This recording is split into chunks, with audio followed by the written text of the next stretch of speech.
The text message arrived at 3:47 a.m., its blue light cutting through the darkness of my study. I was still awake, reviewing investment portfolios, a habit that had helped build my fortune, though my family still thought I worked night security at an office building. Dad's gone.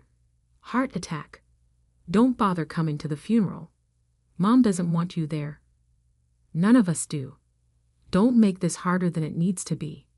My sister Catherine, always efficient, even in cruelty. I stared at my phone, memories flooding back of the last time I'd seen our father, 6 months ago, at the family's annual summer gathering. Still working that dead-end security job, Alex? He'd asked, not bothering to hide his disappointment as he stood in front of his newly renovated mansion. At your age, I was already running my own company. What he didn't know, what none of them knew, was that I owned not just a company, but an entire investment firm. Sullivan Capital Partners, though they knew it under a different name, the one I used to hide my identity when I started buying up their mortgages. I set my phone down and turned to the wall of monitors in my study, each displaying different financial portfolios. With a few clicks, I pulled up the ones that mattered most tonight, the mortgage documents for every family member's home. Catherine's lakefront property, bought at the height of her surgeon husband's success. My brother Michael's sprawling ranch house, purchased with money from his thriving law practice. Mom and Dad's mansion, recently refinanced to fund Dad's latest business venture. Even my youngest sister Emma's townhouse, which she barely managed to qualify for with her interior design income. All of them, every property, owned by my holding companies through a complex web of financial instruments they'd never bothered to understand when signing their refinancing documents.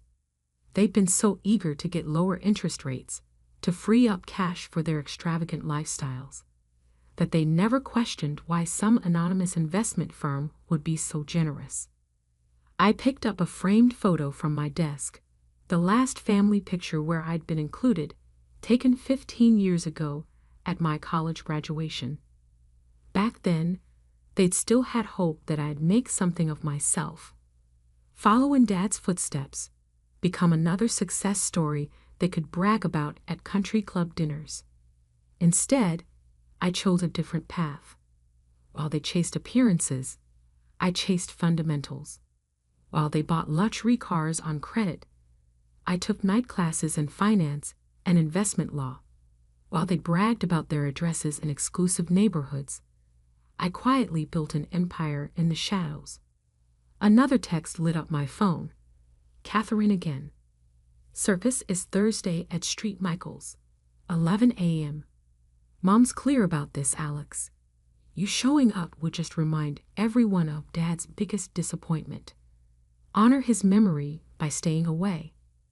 I opened my laptop and began typing an email to my attorney. It was time to set things in motion. After years of hiding in the shadows, of playing the family failure while secretly holding the strings to their financial lives, the moment had finally come. Janet, I wrote, initiate Protocol Family Trust. Begin with Property Clause 7.3. The response came within minutes, despite the early hour. Janet had been waiting for this day as long as I had. All documents prepared. Do you want to proceed with full disclosure or stage revelation? I thought about Catherine's texts, about Dad's final words to me at that summer gathering. At least your siblings made something of their lives. At least they gave me something to be proud of. Full disclosure, I typed back. Send everything to their lawyers first thing in the morning. And Janet, make sure the mortgage documents are on top. I leaned back in my chair, watching the sun rise over the city through my penthouse windows. Most people would probably expect me to feel satisfaction in this moment, maybe even joy. But all I felt was a deep, hollow ache where family should have been. My phone buzzed again, Emma this time, the youngest, the only one who occasionally showed a hint of kindness. Alex, I know Kath told you to stay away, but maybe we could meet before Thursday. Coffee? There are things about Dad you should know. Too little, too late. I had already set the wheels in motion. By this time tomorrow, their perfectly curated lives would begin to unravel, not through any active malice on my part, but simply through the revelation of truth they'd been too proud to see. I opened my safe and pulled out a thick folder labeled Family Properties. Inside were the original copies of every document, every contract, every piece of paper that proved the family failure, the disappointment, the night security guard, actually owned every roof over their heads. The irony wasn't lost on me. Dad had spent his life teaching us that appearances were everything, that success was measured in square footage and car brands. He never realized that his most dismissed child had learned a different lesson. True power doesn't need to be seen to be real. I picked up my phone one last time, opening Catherine's message thread. With steady hands, I took a photo of the mortgage documents spread across my desk, my signature clearly visible on each one. The same signature they dismissed as belonging to some anonymous investment firm. Actually, Kath, I typed, I think I will be attending. After all, it's traditional for a man's largest creditor to pay his respects. Then I turned off my phone, walked to my bedroom, and finally allowed myself to grieve, not just for my father, but for the family we might have been if they'd bothered to see past appearances. Tomorrow would bring chaos. Tomorrow would bring revelations that would shatter their carefully constructed world. But tonight, in the quiet darkness of my penthouse, I was just a son who had lost his father, a brother cut off from his siblings, and a man who had finally run out of reasons to keep his success a secret. The stage was set. The truth was ready to emerge. And by Thursday's funeral, they would all understand exactly who the real failure in the family was and wasn't. The law offices of Brandenburg and Associates opened at 9 a.m. sharp. By 9:05, their conference room was already filling with attorneys representing every member of my family. Janet had done her job well. The documents had arrived exactly on schedule. I watched through the security feeds I'd had installed months ago. Another investment nobody questioned. Catherine arrived first, her surgeon husband Thomas and Tao, both still carrying the artificial confidence of people who thought they controlled their own destiny. Michael showed up minutes later, his law degree apparently not preparing him for what he was about to read. Emma slipped in last, looking smaller than usual in her designer clothes that I knew she could barely afford. Mom didn't attend. She was probably still at the mansion, planning Dad's funeral, arranging the elaborate send-off he would have wanted. I wondered if she'd chosen his burial suit yet, the one he'd specially ordered from his London tailor, now hanging in a closet in a house I technically owned. Mr. Sullivan?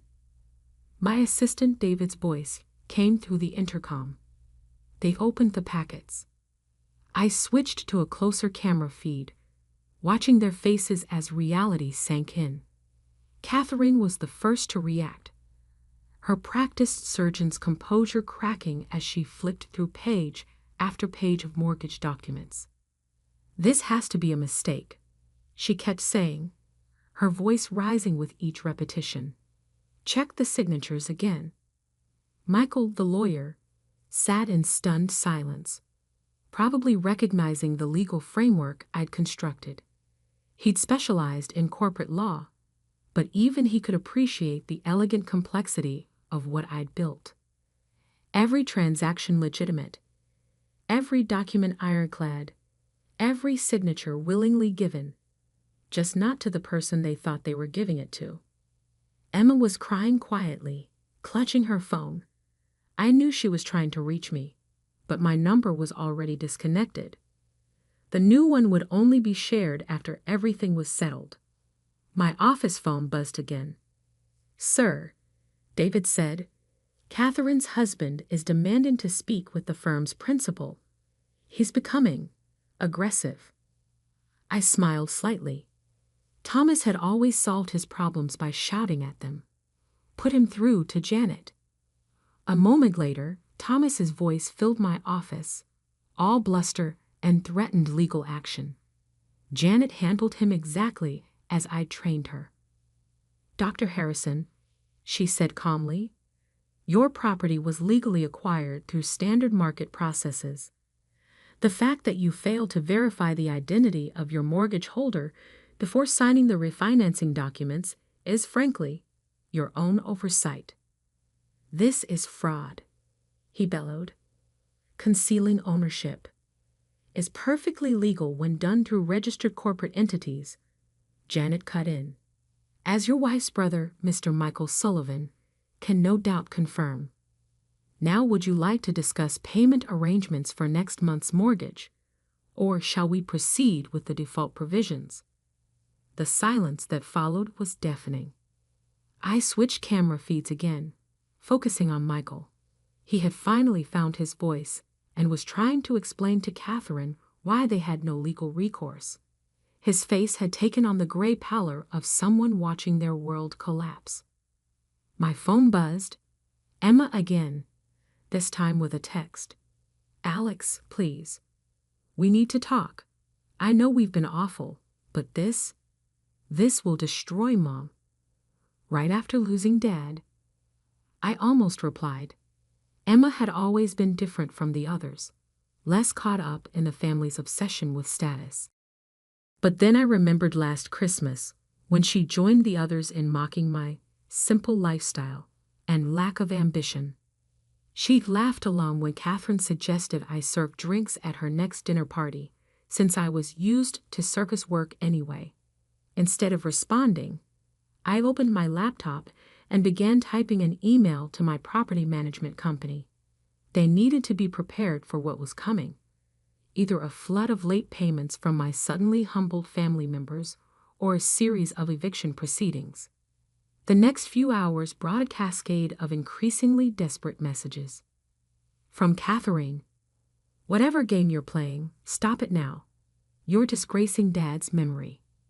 From Michael, "This won't hold up in court. I'll find a way to break these contracts." From Thomas, "You pathetic little man. You think this makes you powerful? Wait until everyone knows what you've done." I saved each message, adding them to my collection of family communications. 15 years of dismissals, insults, and exclusions, all carefully archived. Someday, perhaps, they would understand that this wasn't about revenge. It was about truth. At 2 p.m., my mother finally called.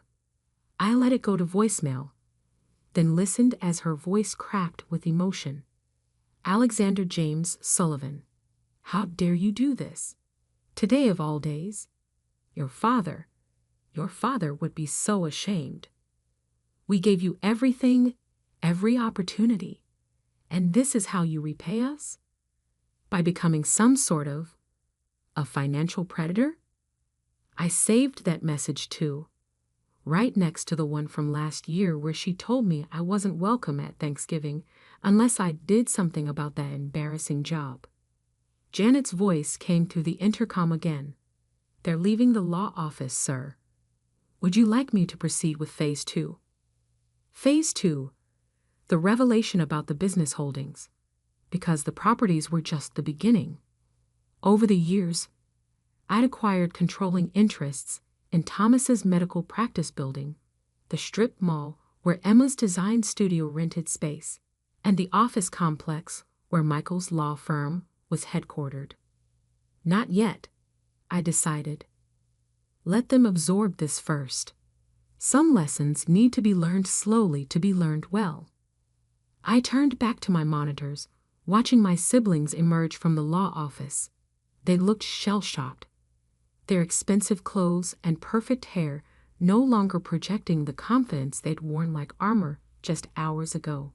Catherine was already on her phone, probably calling her banker friends, looking for a way out. She wouldn't find one. I'd made sure of that years ago, carefully building relationships with every major lender in the city. To them, I was Alexander Morgan, CEO of Morgan Investment Group. None of them knew Morgan Investment Group was just one arm of Sullivan Capital Partners. Michael walked to his car alone, his usual strutting walk replaced by something more hesitant. He'd finally met a legal problem he couldn't solve with charm and family connections. Emma stood on the sidewalk the longest, still clutching her phone, still hoping I'd respond. Of all of them, she was the only one I felt a twinge of regret about. But family loyalty, I'd learned, was an all-or-nothing proposition. I picked up my own phone, looking at the last photo I had of all of us together. Dad stood in the center, of course, his arm around Catherine, beaming with pride. Michael and Emma flanked them, all success and smiles. I was on the edge of the frame, slightly out of focus, already becoming the ghost they'd eventually pretend I was. Tomorrow was the funeral. Tomorrow, they would have to face not just the loss of their father, but the loss of their illusions. Tomorrow, they would learn that the brother they dismissed had become the foundation their lives were unknowingly built upon. And tomorrow, they would finally understand that success isn't measured in appearances, but in the quiet power of carefully laid plans. I closed the security feeds and turned to the window, watching the sun set over the city. In less than 24 hours, I would face my family again, not as the failure they thought I was, but as the power behind their thrones, the owner of their homes, the holder of their debts. But tonight, I had one more task to complete. I opened my desk drawer and pulled out a sealed envelope. Dad's last birthday card to me, returned unopened with "Address unknown," scrawled across it in Catherine's handwriting. "Don't worry, Dad," I whispered to the quiet room. "I'll take care of them, just not in the way you expected." St. Michael's Cathedral stood proud against the morning sky, its Gothic spires reaching toward heaven like accusing fingers. I parked my car, not the modest sedan they were used to seeing, but the Bentley I usually reserved for business meetings, and straightened my bespoke suit. Time to stop playing the part of the family failure. The funeral was scheduled for 11 a.m. I arrived at 10:30, watching from my car as the family gathered on the cathedral steps. Mother, dressed in elegant black, accepting condolences with practiced grace. Catherine and Thomas, their usual confidence dimmed, but not extinguished. Michael, looking uncomfortable in a suit that suddenly seemed less expensive than usual. Emma, red-eyed and fidgeting with her phone, probably still hoping I'd respond to her messages. At 10:45, Janet arrived with a team of lawyers, each carrying briefcases filled with Phase 2 documents. They positioned themselves strategically around the cathedral, ready for what was coming. At 10:55, I stepped out of my car. The reaction was immediate. Catherine saw me first, her face going pale beneath her perfect makeup. She grabbed Thomas's arm, whispering urgently. Michael started forward, probably planning to physically stop me, but Janet's lawyers smoothly intercepted him. Emma just stood there, tears running down her face, ruining her mascara. Mother turned last, her practiced smile freezing in place. "You dare," she hissed as I approached. "You dare show up here after what you've done." I stopped at the foot of the cathedral steps, looking up at my family. "Hello, Mother, Catherine, Michael, Emma. I believe I have every right to be here, After all, I'm the one who paid for this funeral. What? Mother's voice cracked. I nodded to Janet, who opened her briefcase and began distributing documents. The funeral home, the cathedral rental, the reception venue, all paid for through one of my companies. Just like your homes, just like your offices, just like almost everything else in your lives for the past 5 years. Michael, ever the lawyer, snatched the papers from Janet's hand. This is impossible. These companies, Morgan Investment Group, Horizon Capital, Summit Partners, all subsidiaries of Sullivan Capital Partners. I finished for him. My company, the one I built while you were all too busy mocking my dead-end job to notice. Catherine found her voice, though it shook with rage. You manipulated us, spied on us, bought our debts like some kind of a vulture. No, I corrected her calmly. I offered fair market rates. Better than fair, actually. You all just didn't bother to read the fine print. Too busy maintaining appearances to worry about details. Right, Kath. Just like you were too busy to visit Dad in the hospital last month when he actually needed you. She flinched as if I'd slapped her. How did you? Thomas began. How did I know? I was there. Every night, sitting with him while he slept. The security guard uniform made it easy to blend in. No one notices the help, do they? I turned to Mother. He asked for you, you know. All of you. But you were all too busy with your perfect lives to spend time with a dying man. Emma stepped forward, her voice small. I didn't know. Why didn't you tell us he was so sick? Would it have mattered? When was the last time any of you returned his calls? Did you know he stopped trying to reach you 3 months ago? That he spent his last Christmas alone because you all had more important engagements? Mother's composure finally cracked. You have no right to judge us. You, who spent years pretending to be something you're not. You mean like you've been pretending to be wealthy while drowning in debt? Like Michael's been pretending his law practice isn't failing? Like Catherine's been pretending her marriage isn't falling apart under the weight of all their lies about money? I climbed the steps slowly, each word measured. I pretended to be less than I am. You all pretended to be more. Which is worse. The cathedral bells began to toll, marking the hour. Guests were arriving, watching our family drama unfold with poorly concealed interest. What do you want? Michael asked, his voice hollow. Money? Control? Revenge? I reached into my jacket and pulled out an envelope. Dad's returned birthday card. I want you to understand what he tried to teach us. What you were all too proud to learn. I handed the envelope to Mother. Success isn't about appearances. It's about substance. It's about building something real. And this, Catherine gestured at the lawyers, the documents, the revealed lies. This is your idea of something real? No, I said quietly. This is your wake-up call. The properties, the businesses, the debts. They're all being transferred into a family trust. One that will ensure none of you can ever sell or leverage them to maintain your illusions again. You can't do this, Thomas protested. I already have. You'll all keep your homes, your offices, your lifestyles, but only if you earn them.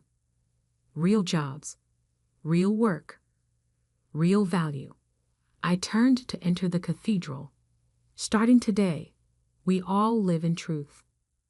And if we refuse, Mother's voice was ice. I paused at the door. Then you lose everything, your choice. But before you decide, you might want to read what Dad wrote in that card you sent back unopened. Inside the cathedral, I took my place in the front pew, not the back corner where they would have relegated me, but front and center, where a son should be to mourn his father. One by one, they followed. Emma first, then Michael, then Catherine and Thomas, and finally Mother. As the service began, I opened my copy of Dad's last card, the one he'd given me personally during those night visits at the hospital. His shaky handwriting filled the page. Alex, my quiet son, I finally understand what you've built, what you've become. I'm sorry it took me so long to see past appearances. Take care of them when I'm gone. They'll need your strength more than they know. Love, Dad. The organ began to play, its deep notes reverberating through the cathedral. I felt Mother's hand slip into mine, tentative, questioning. On my other side, Emma wiped away fresh tears. And there, in the house of God, surrounded by the trappings of the funeral I'd paid for, I realized that sometimes the greatest power isn't in destroying illusions, but in being strong enough to help rebuild what remains after they shatter. The lawyers quietly packed away their briefcases. The documents would wait. Today wasn't about properties or trusts or revelations. Today was about saying goodbye to a father who, in his final days, had finally seen the truth about his children. All of them. As the priest began to speak about legacy and love, I squeezed Mother's hand gently. She squeezed back, and in that simple gesture, I felt the first trembling possibility of a new kind of family. One built not on appearances or pride, but on the foundations I'd spent years quietly laying. Truth, substance, and the kind of success that doesn't need to be displayed to be real. After all, that's what Dad would have wanted. Not the man who chased status and appearances all his life, but the one who'd finally learned better in his last days. The one who'd left me in charge of our family's future, knowing I'd find a way to make them see what he'd seen too late. That the greatest legacy isn't what you own, but what you build. And I had built something that would last. Not just an empire of properties and businesses, but a chance for our family to become something real. Something worth more than all the mortgages and mansions in the world. Something true.